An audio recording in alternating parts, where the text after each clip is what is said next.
A little over a year ago, I quit my career job with no future plans. It was one of the best decisions of my life. That doesn't mean it was easy or everything went as I had planned. In fact, it pretty much went the opposite of what I had planned, and if you looked at my life on paper, you might not view me as traditionally successful. But I'm happy with where I am on my journey, and to me, that is the greatest success.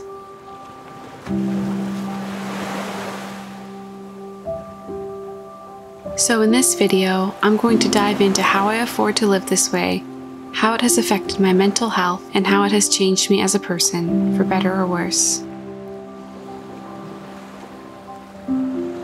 If you haven't yet, check out my other video, Why I Quit My Corporate Career, for the backstory on how I got to this decision. When I made that previous video, I wrote it as an honest letter to myself, a way of processing the major life choice I'd made. I had no expectation that anyone would see it. However, it sparked a strong reaction from the internet. A reaction of hope, resignation, understanding, curiosity, and even frustration. I received so many questions. How could I afford to quit my career job? Am I just relying on my husband? How am I saving for retirement or anything as a barista? Isn't this unrealistic long term? In this video, I'll try my best to answer some of these questions, but others are deeply personal to your life experience. I can't tell you whether or not it's a smart financial choice. That's something that only you can decide based on your level of financial comfort. And I definitely don't think this decision is for everyone. Life is not one size fits all. Many people can and will be happy in a career, and might just need to pivot to find what's right for them. I am by no means recommending or encouraging leaving your career. I just want to share my story to show another avenue of living, one that is less popularly shown in mainstream media. With that said, let me dive into what the reality of life has been like in the years since quitting my job.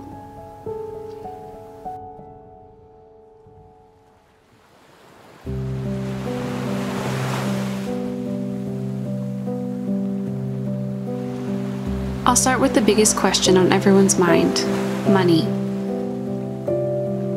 How can anyone afford to quit their career unless they have someone else supporting them? The answer is, of course, nuanced and has taken adjusting to get right.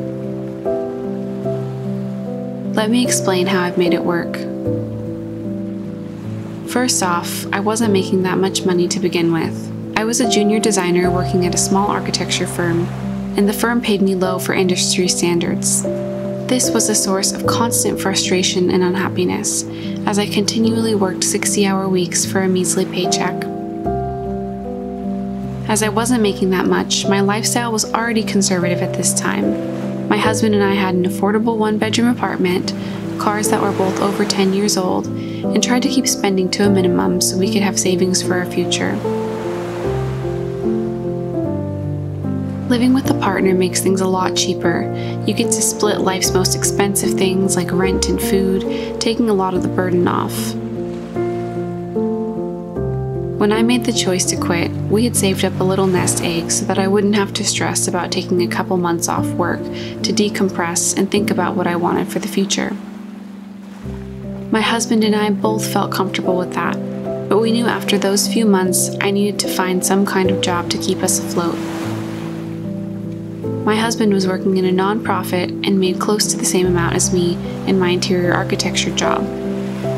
Basically, he wasn't making enough money to support us solely on his salary, and that's not something I would ask of him either. So after my couple months of unemployment passed, I found a job working as a barista at a cafe. Surprisingly, this job paid really well. While my base pay was minimum wage, I made a large portion of my paycheck in tips, so much so that I actually made more hourly than I did at my interior architecture job. This was kind of crazy, but also incredible. I now had more time, didn't hate my job, and was making a livable wage. There were still sacrifices, of course, like retirement benefits and health insurance that I was no longer receiving from my career job, but I was privileged enough to get health insurance through my husband's job. If you live in America, you know this is a constant source of worry for us, as health insurance is so expensive.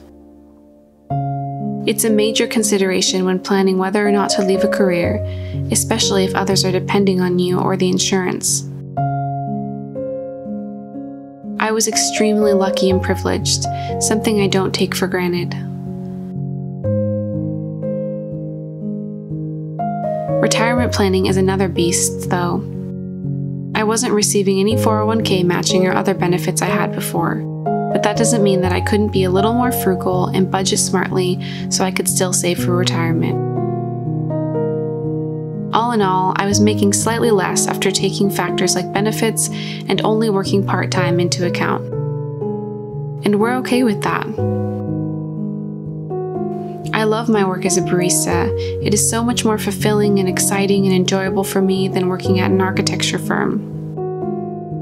I love getting to move around and talk to people and feel alive. I have so much more time to do the things I enjoy as well, as I'm not working around the clock.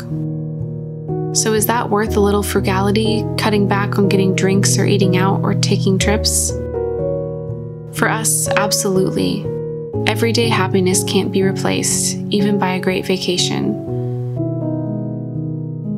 Is it sustainable long term? I don't know. I'm okay with a simple life, pursuing beauty in the ordinary and foregoing the more expensive pleasures of life. But I'm sure that we'll want to have more than a one-bed rented apartment someday. Owning a home is a dream of ours, as well as having kids. And that means more money. Being a barista doesn't have the most upward mobility when it comes to pay, but I'm taking things day by day. This is working right now, and it's giving me time to work on other ways to make money, like freelance graphic design, my YouTube channel, and other passions I have. I'm a very creative person, and I'm always bursting at the seams with ideas and projects, so I'm not worried about the long term. I know we will work it out.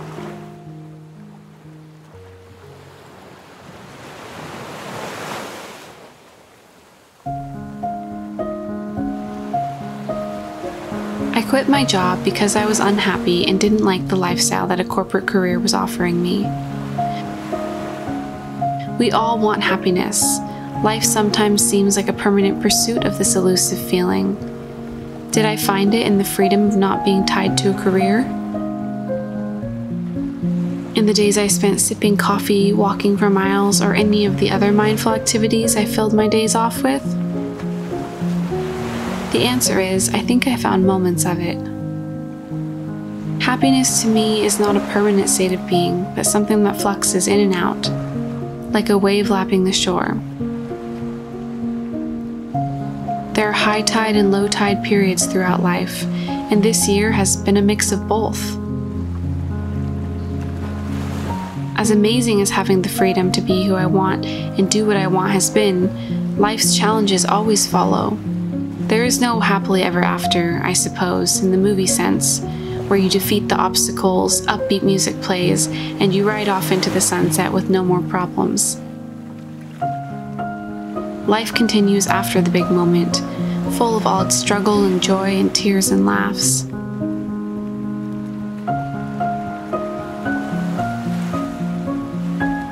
The first few months after I quit my job were difficult.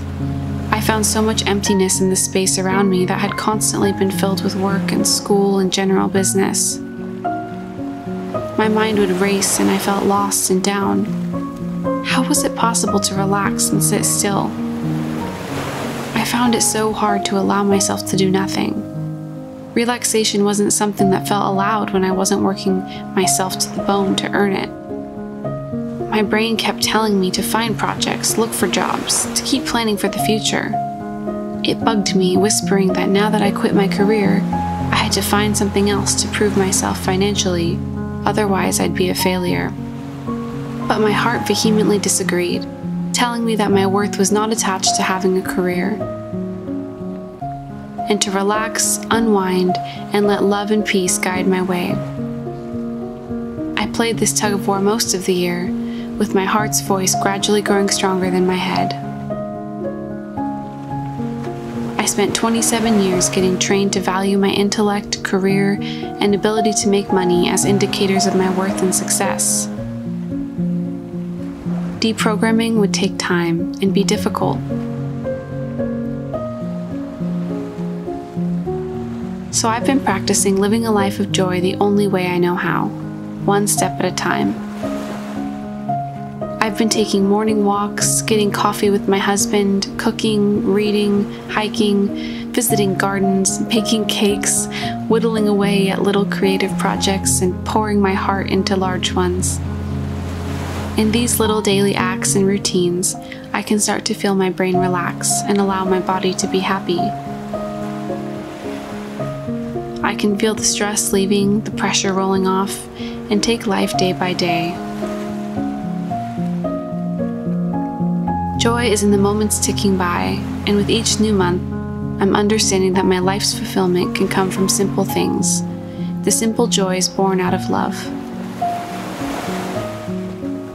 I'm choosing a new approach to life, pursuing wellness of mind and spirit over productivity. And so, despite the journey not being easy, I'm so happy with where I'm at.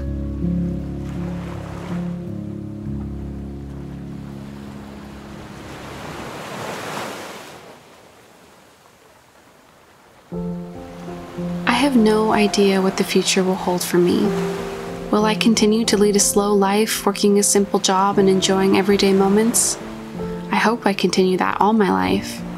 I don't want to give up the peace I've found in my day-to-day for a life of stress and busyness again, if I'm privileged enough to be able to make that choice. But I'm also a very motivated person, with dreams and hopes and desires which I plan to pursue. I've been building a small YouTube community, making artistic videos that I'm passionate about, and sharing my creations with the world. It's brought me so much creative passion and joy. I absolutely love the process of conceptualizing a video, planning it, filming it, editing, and producing it. Maybe it will go somewhere significant monetarily, and maybe it won't. I will continue to work hard and put love and effort into it, but I will never let a career or passion overtake my life and become predominantly stressful again.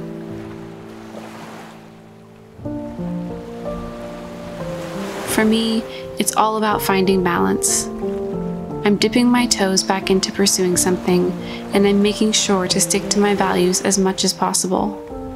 I'm discovering who I am more and more each day, creatively, in business, and in my personal life, and I'm so excited for what the future may hold for me.